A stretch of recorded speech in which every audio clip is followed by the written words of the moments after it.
Chemical Guys Slick Shine Protectant. So this is going to be your water-based white spray that you see. So there's a couple other companies that make these type of products. 3D has one.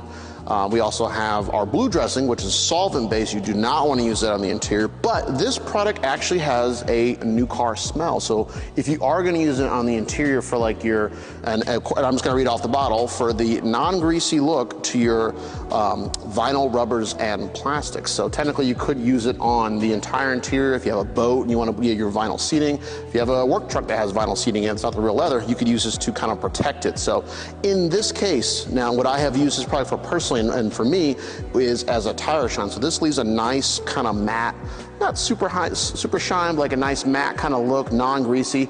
And yeah, because it has a great smell, make your tires smell like a new car. But so what we're gonna do is we're gonna spray this on. These tires have been cleaned with 3D's Orange Degreaser, and now we're gonna dress them with the Silk Shine. And like I said, it gives a nice matte look, and I like the way it looks, so let's get to spraying.